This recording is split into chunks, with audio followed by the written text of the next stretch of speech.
दोस्तों, आज के वीडियो में मैं बात करने वाला हूं सुप्रीम कोर्ट की उस फटकार के बारे में जो एमसीडी को पड़ी है। एक ऐसी फटकार जिसका असर दिल्ली एनसीआर के पूरे प्रॉपर्टी बाजार पर भी पड़ने वाला है। नमस्कार, मेरा नाम है राजकीय वर्मा और आप देख रहे हैं आपका पसंदीदा चैनल रिपोर्टर जी। दोस्तों, क्या आपका घर सच में सेफ है या सिर्फ आपको ऐसा लगता है? जरा सोचिए, अगर आज रात आपके अपार्टमेंट में आग लग जाए, अगर बिल्डिंग की सीढ़ियां धुएं से भर जाए, अगर फायर एग्जिट बंद मिले, अगर ऊपर के 2 फ्लोर बिना मंजूरी के बनाए गए हों और बिल्डिंग की नींव उतना भार उठाने के लिए बनी ही ना हो, तब क्या होगा? क्या आपने कभी अपने घर का ऑक्यूपेंसी सर्टिफिकेट यानी ओसी देखा है?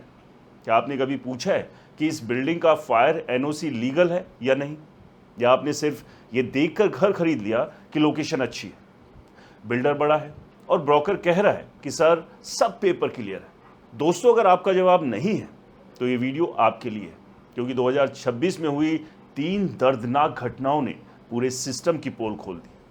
30 मई को दिल्ली के सैदुल्लाजाब में अवैध निर्माण के बीच एक बहुमंजिला इमारत ढह गई और 6 लोगों की जान चली गई। 3 जून को मालवीय नगर के होजरानी इलाके में भीषण आग लगी और 23 लोगों की मौत हो गई। 22 जून को लखनऊ के अलीगंज में कमर्शियल बिल्डिंग में आग लगी और 15 लोगों की जान चली गई, जिसमें बड़ी संख्या में छात्र थे। यानी 1 महीने से भी कम समय में 44 लोगों की मौत। सवाल ये है कि क्या ये सिर्फ हादसे थे या सिस्टम की नाकामी? और यही सवाल जब सुप्रीम कोर्ट के सामने पहुंचा तो कोर्ट का धैर्य जवाब दे गया। 10 जुलाई 2026 की सुनवाई में सुप्रीम कोर्ट ने ऐसी सख्त टिप्पणी की जिसने पूरे रियल एस्टेट सिस्टम को हिला दिया। कोर्ट ने साफ कहा कि अब सिर्फ बिल्डरों को पकड़ने से काम नहीं चलेगा, अब उन अधिकारियों की भी व्यक्तिगत जिम्मेदारी होगी जिनके इलाके में इल्लीगल कंस्ट्रक्शन होते रहे। कोर्ट ने साफ शब्दों में कहा, हम ऐसे आदेश देंगे जो बहुत लोगों को चुभेंगे और अधिकारियों की व्यक्तिगत जिम्मेदारी काले अक्षरों से लिखी जाएगी। दोस्तों, मेरा मानना है कि यह सिर्फ एक कोर्ट केस नहीं बल्कि भारत के रियल एस्टेट सेक्टर का सबसे बड़ा टर्निंग पॉइंट साबित हो सकता है। अब पहले समझते हैं आखिर ऐसा क्या हुआ कि सुप्रीम कोर्ट को आईआईटी दिल्ली के प्रोफेसरों तक को बुलाना पड़ा। दिल्ली के सैदुल्लाजाब में जिस बिल्डिंग का हिस्सा गिरा वो कोई नई प्रॉब्लम नहीं थी। कोर्ट में बताया गया कि ये इमारत 2012 में लगातार इल्लीगल कंस्ट्रक्शन के मामलों में दर्ज होती रही। कई बार कार्रवाई हुई, कई बार नोटिस दिए गए, कई बार कोर्ट में मामला गया, लेकिन ना तो इल्लीगल हिस्से हटे और ना ही कोई प्रभावी कार्रवाई हुई।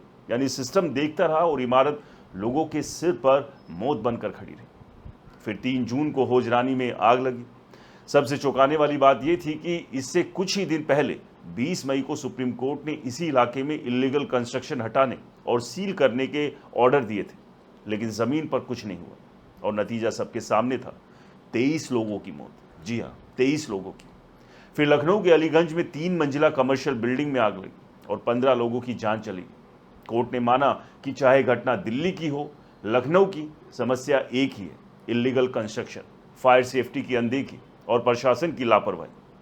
दोस्तों, अदालत में amicus curiae senior advocate Ajit Kumar Sinha ने कहा कि हाल की ये त्रासदियां वही साबित करती है जिसकी चेतावनी पहले दी जा रही थी।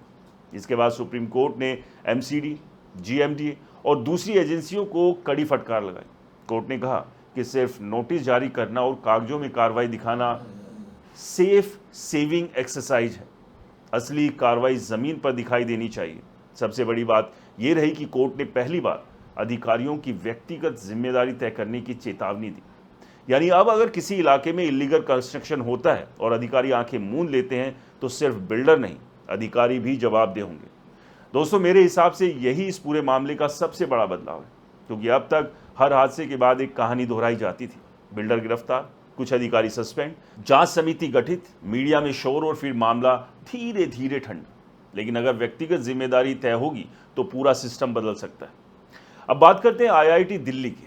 सुप्रीम कोर्ट ने आईआईटी दिल्ली के 2 senior professor, 2 draftsman, MCD officers और कोर्ट द्वारा नियुक्त टीम को संयुक्त निरीक्षण का आदेश दिया। ये टीम मालवीय नगर, साकेत और लाजपत नगर जैसे इलाकों में जाकर जांच करेगी कि कहीं इमारतें अनुमत क्षमता से ज़्यादा भार तो नहीं उठा रही, कहीं अतिरिक्त मंजिल तो नहीं बनाई गई, एफएआर यानी फ्लोर एरिया रेशो का उल्लंघन तो नहीं हुआ, फायर एग्जिट मौजूद है या नहीं, स्प्रिंकलर सिस्टम काम कर रहा है या नहीं, और फायर एनओसी लीगल है या नहीं। दोस्तों, ये पहली बार है जब तकनीकी विशेषज्ञों को सीधे कोर्ट की निगरानी में जांच के लिए लगाया गया। मेरे अनुसार इसका मतलब साफ है कि सुप्रीम कोर्ट अब सिर्फ सरकारी रिपोर्ट पर भरोसा नहीं करना चाहती, बल्कि वैज्ञानिक आधार पर सच्चाई जानना चाहती।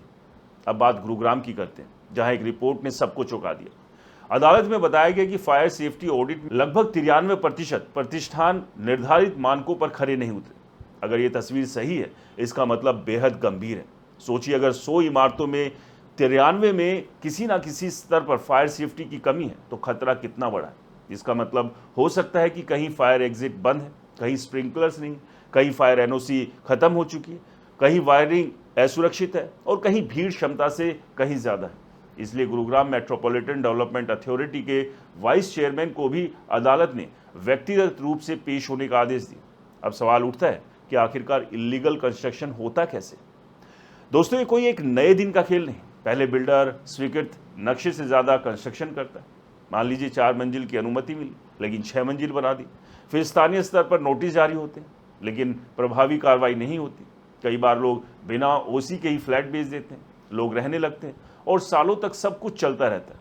हादसा होता है तो पता चलता है कि बिल्डिंग कभी पूरी तरह से लीगल थी ही नहीं। यही वजह है कि मैं हमेशा कहता हूं कि घर खरीदने के समय सिर्फ लोकेशन मत देखिए, डॉक्यूमेंट्स भी देखिए। अगर आप आज घर खरीद रहे हैं तो सबसे पहले ओसी मांगिए, उसके बाद अप्रूव्ड बिल्डिंग प्लान देखिए, फिर फायर एनओसी देखिए, उसके बाद स्ट्रक्चरल स्टेबिलिटी सर्टिफिकेट मांगिए, रेरा रजिस्ट्रेशन नंबर जांचिए। अगर बिल्डर इनमें से कोई भी डॉक्यूमेंट्स दिखाने में हिचकिचाए तो ये सबसे बड़ा रेड फ्लैग है। मान लीजिए आप एक नई सोसाइटी में फ्लैट खरीद रहे हैं, बिल्डर कहता है ओसी बाद में आ जाएगी। मेरा स्पष्ट मत है कि ऐसी स्थिति में एक्स्ट्रा सावधानी बरतिए, क्योंकि ओसी के बिना भवन का कानूनी उपयोग कई मामलों में विवादित हो सकता है और फ्यूचर में परेशानी बढ़ सकती है। अगर आप किराए पर रहते हैं तब भी ये आपका अधिकार है कि आप मकान मालिक से पूछें कि बिल्डिंग का फायर एनओसी है या नहीं, फायर एग्जिट काम कर रहा है या नहीं और बिल्डिंग लीगल है या नहीं। याद रखिए, होजरानी हादसे में जान गंवाने वाले अधिकांश लोग किराएदार थे, इसलिए सुरक्षा सिर्फ मालिक की जिम्मेदारी नहीं, आपकी जागरूकता भी उतनी ही जरूरी है। अब सबसे इंपॉर्टेंट सवाल, 4 अगस्त की सुनवाई में क्या हो सकता है। अगर आईआईटी दिल्ली की रिपोर्ट में गंभीर अनियमितताएं सामने आती है तो अदालत सीलिंग, ध्वस्तीकरण, अधिकारियों के खिलाफ अवमानना या व्यक्तिगत जवाबदेही जैसे कड़े कदम उठा सकती है। संभव है कि भविष्य में देश के दूसरे राज्यों में भी इसी तरह के तकनीकी ऑडिट कराए जाएंगे। तमिलनाडु सहित कई दूसरे राज्यों में भी अदालतों ने कार्रवाई की जानकारी मांगी है, यानी ये मामला अब सिर्फ दिल्ली तक सीमित नहीं रहा। दोस्तों, मेरी राय में भारत का रियल एस्टेट सेक्टर अब एक ऐसे मोड़ पर खड़ा है जहां खरीदार को भी अपनी सोच बदलनी होगी। पहले लोग पूछते थे कि मेट्रो कितनी दूर है, स्कूल कितनी दूर है और कीमत कितनी है। अब सवाल ये होना चाहिए, ओसी है या नहीं, फायर एनओसी लीगल है या नहीं, स्ट्रक्चरल सेफ्टी सर्टिफिकेट है या नहीं और बिल्डिंग रेरा के नियमों का पालन करती है या नहीं। क्योंकि सुंदर इंटीरियर, शानदार क्लब हाउस और बड़ी लॉबी आपकी जान नहीं बचाएगी, आपकी जान बचाएंगे सही डॉक्यूमेंट्स, मजबूत कंस्ट्रक्शन और सुरक्षा मानकों का पालन। इसलिए मैं हर प्रॉपर्टी खरीदार, हर इन्वेस्टर और हर किराएदार से कहूँगा कि आज ही अपनी बिल्डिंग के 7 डॉक्यूमेंट्स और 7 सुरक्षा बिंदु जांचिए। अगर सब ठीक है तो आप निश्चिंत रहिए, लेकिन अगर कहीं भी कमी दिखती है तो उसे नज़रअंदाज मत कीजिए, क्योंकि हादसे पहले चेतावनी नहीं देते। और अंत में मैं सिर्फ इतना कहना चाहूँगा कि सुप्रीम कोर्ट का ये कदम सिर्फ इलीगल कंस्ट्रक्शन के खिलाफ नहीं, बल्कि उन हज़ारों परिवारों की सुरक्षा के लिए है जो हर रात ये भरोसा करके सोते हैं कि उनका घर सुरक्षित है। उम्मीद है कि इस बार सिर्फ आदेश नहीं आएंगे, बल्कि ज़मीन पर बदलाव भी दिखाई देगा। अगर ऐसा हुआ तो ये फैसला भारत के रियल एस्टेट इतिहास में मील का पत्थर साबित हो सकता है। दोस्तों, आपको क्या लगता है, सुप्रीम कोर्ट का ये कदम कितना सही है और क्या आपने भी अपने घर का ओसी और फायर सेफ्टी के अरेंजमेंट्स चेक किए? नहीं किए तो तुरंत कीजिए, क्योंकि ये सिर्फ फायर सेफ्टी इक्विपमेंट्स की बात नहीं है, ये आपके और आपके परिवार की सुरक्षा की बात है। क्योंकि हादसे बताकर नहीं आते, वो अचानक से आते हैं और ना जाने कब किसका घर उसकी चपेट में आ जाए। इसलिए पहले से ही सुरक्षा के इंतज़ाम पूरे कर लीजिए।